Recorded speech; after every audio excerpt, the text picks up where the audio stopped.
I think my feelings on Ochako Uraraka have grown a lot since watching her story in the war arc unfold. Ochako remains one of the most disappointing aspects of My Hero Academia, especially in recent arcs. From her agency in the story being butchered to how her romantic feelings for Izuku made her a worse quality character overall and openly hurt Ochako's potential as her own unique and compelling character, similar to Momo and by extension the whole female cast in MHA, she's a victim of misogyny, but even more so simple character assassination. So let's talk about Ochako Uraraka, the highs, the lows, and why she deserves better. In my first MHA video essay, I talked about Momo Yorozu, using MHA's misogyny as a jumping off point to discuss Momo's character and general themes of failure when writing women in this series. When the video came out, I got a lot of requests to talk about other characters, like Midnight or Stars and Stripes, and trust me, we'll get to them, don't worry, but I noticed a clear lack of comments about Ochako, and I wonder if that's because of how divisive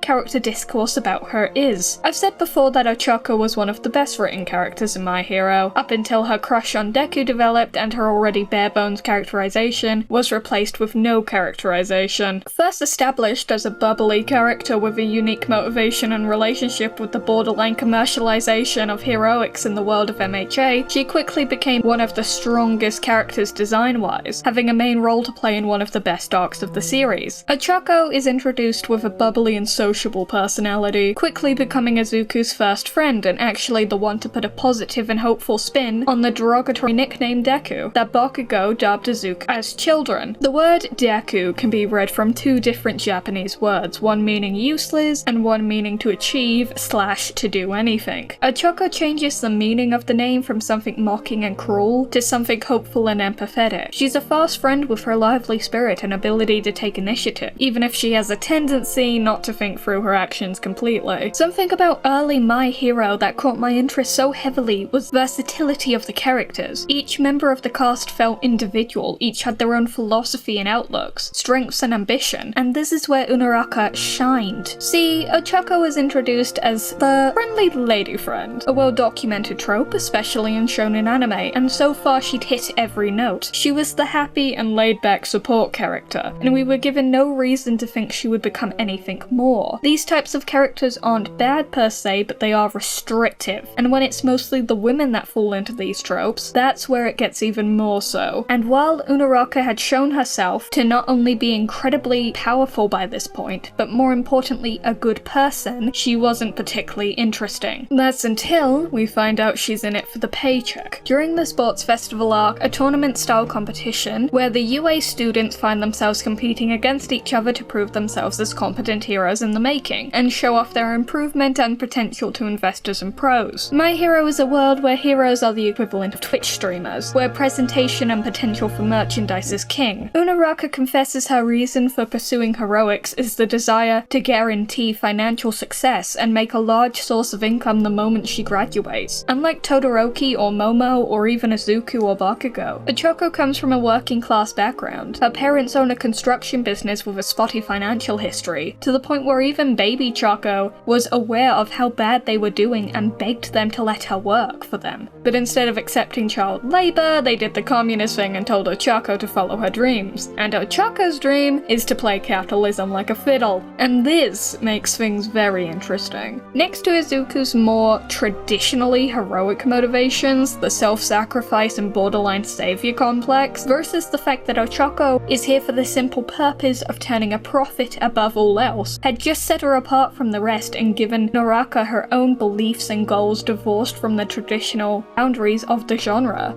The sports festival upped the game and gave Ochako the space she needed to step up and stand on her own, and she was better for it. Ochako's story peaked in this arc, but more specifically in the final match of the first round. So let's talk about Uraraka versus Bakugo. Bakugo, the guy barely needs an introduction, especially with recent arcs. This is fine, but for the record, Katsuki Bakugo is the childhood tormentor of Izuku Midoriya, and frankly probably checked off half the boxes of a future serial killer, or worse, a goddamn politician. I could get into Bakugo, believe me, that video is coming at some point, but the basic rundown is that Bakugo is an absolute monster in combat. Instead of pairing Bakugo against Izuku, a logical conclusion given everything up until this point in the story, Ochako in Bakugo is an infinitely more interesting choice. Bakugo is going for gold, but so is Ochako. She is fully aware of how big this opportunity could be for her. The opportunity to bag herself not only a potential internship, but investors and even the possibility of an agency taking interest. It means Uraraka has everything to gain, and she won't even let her friendship with Izuku get in the way of that. She gets Bakugo playing on defense instead of offense, pushing him outside of his comfort zone, keeping herself low and directing his blast towards the ground, causing the area to fill with smoke. No one had any faith in Ochako to win this. Everybody viewed this match as sending a lamb into the slaughter. And in most tournament arcs, they'd be right. Ochako would be the cannon fodder used to motivate Izuku further to beat Bakugo, simply having her fight be about Deku's feelings, not her own. But that isn't what happened. Ochako uses her own strategy, her own strength, her own intelligence. On the surface, it looks as if Bakugo is simply brutalizing her while she's desperately avoiding his blast, to the point where even the event's audience is yelling to end the match, viewing Uraraka as just some girl being harassed by this boy who makes the Hulk look emotionally stable.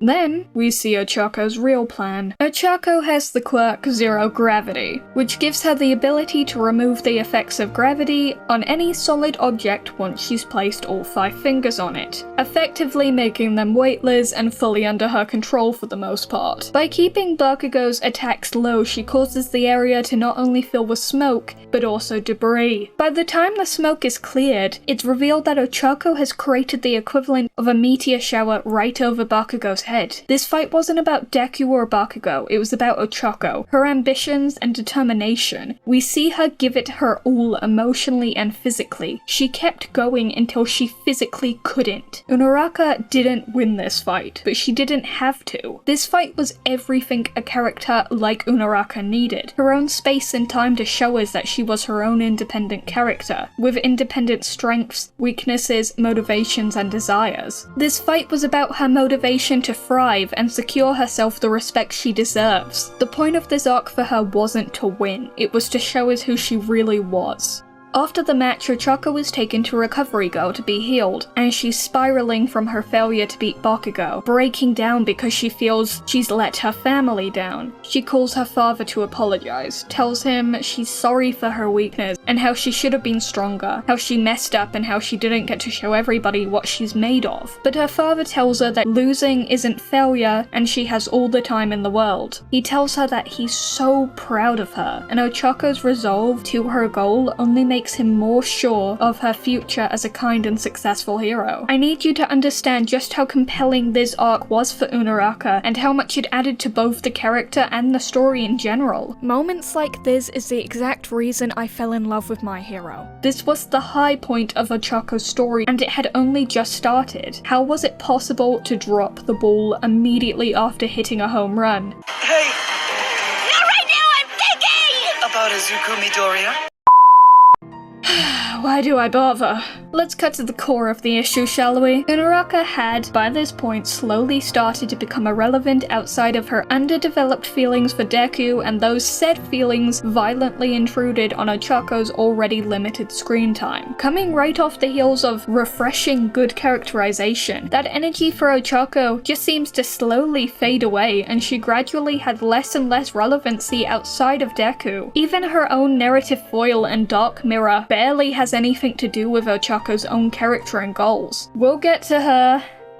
Ochako's parents, her ambitions, everything that up until this point that had been a core part of her narrative is sidelined. We walk into the hero killer arc, where the basic rundown is that this unfortunate looking bloke is called Stain, a self-imposed vigilante who wishes to purge the world of false heroes, those that do it for the glory or social standing or monetary value. Doesn't this sound familiar? In the sports festival we learn that a main character is doing it for the paycheck, and in the very next arc we meet a murderer who wants to kill those exact types of heroes. So of course this arc is a continuation of Ochako's story, and how she interacts interact with a man that believes she deserves to die purely for an imagined wrongdoing, when the truth of it is a lot more complex and nuanced. Stain meets, in his mind, the worst type of scum, only to find that she's got all of the qualities of a true hero despite her seemingly selfish motivation. Of course that's what happened. It would be stupid to blatantly ignore this perfectly placed and brilliantly set up line of events, right?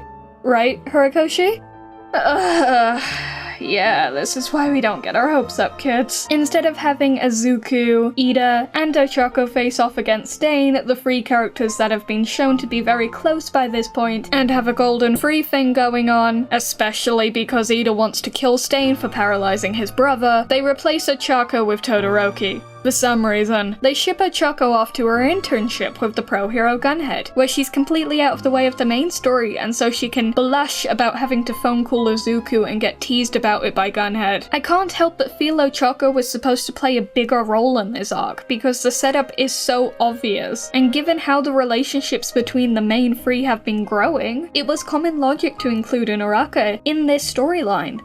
Hell, Stain's main fighting style is a combination of swords and knives. Uraraka was literally shown on screen that she had learned how to disarm attackers with blades from her internship. I could forgive this waste of an opportunity somewhat if she was shown doing something of interest, something to expand on her already established characterization. She could have been fighting alongside Deku and Ida, or develop her relationship with her parents, maybe have her volunteer at homeless shelters and soup kitchens. Show us the different ways somebody can do good even out of costume. Expand on her relationship with being poor and wanting so deeply to help those in the same position as her. Anything would have been more interesting than the blushing mess she became around Deku. The next time we really spend any time with her is in the forest training arc, where the class is ambushed by the League of Villains. Bakugo gets kidnapped while Izuku's running around like the detachable kid from the Suicide Squad. The class all find themselves separated and being hunted by the villains. Ochako and her girlfriend, friend, Sue, are together in the woods, looking for the rest of their class. Sue says Ochako can hold her hand if she's scared. Damn, this lesbian doesn't miss.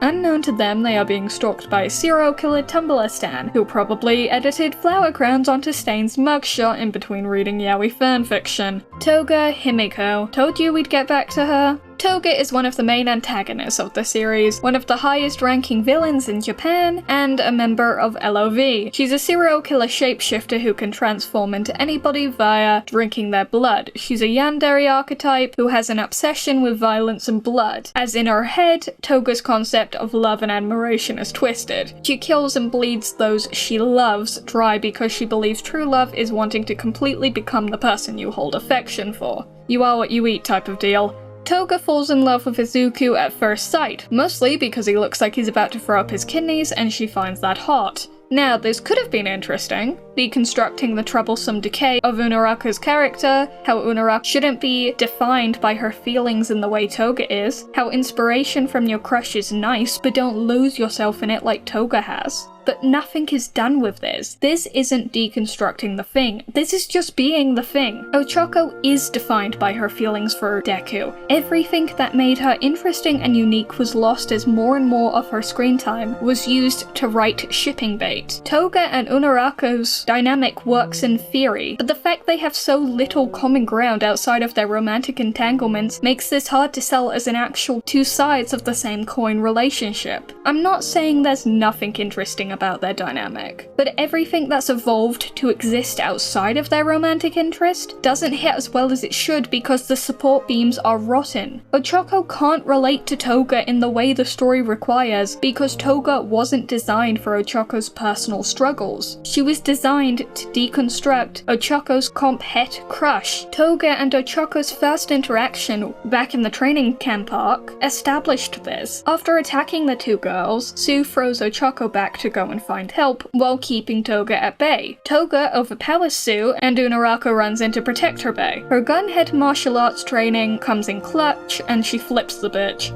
And then, Toga calls Unaraka out for being a green enjoyer in more ways than one. See the problem here? everything they could have done with her nemesis, and they chose the option that only doubled down on the fact she's sweet on Izuku. It's confirmed later on that Toga has a crush on Uraraka as well as Deku. If a crush has to be in her story somewhere, why not just have Toga exclusively like Ochako and have her arc be about that instead of then adding even further focus on this bloke? Even how their fight is progressing. While Toga believes Ochako has rejected her feelings and Ochako wants to save as many people as possible, Ochako's new motivation was still inspired by Izuku. Uraraka wants to be the support the other heroes fall back on when they are not strong enough. When the heroes fail, who protects them? And again, this works in theory, but the fact she's only really been shown in detail as supporting Izuku and other men is the problem. She's getting none of that support or grace back. There's no respect for Uraraka's character in this idea or its execution. Hey, so Editor Wizard here. While I was working on this section of the video, the latest chapter of the Toga and Ochako's fight was released, and it only made this last point of mine clearer, because not only has Ochako been stabbed by Toga violently enough for her to cough up blood, Toga then proceeds to grope her chest for no reason. Because fuck giving the same dignity and respect as the men in the cast to the ladies, I guess. I don't have the time nor energy to fully get into how vile this is, truly, but I felt this was important enough to break the script as it was relevant to the conversation.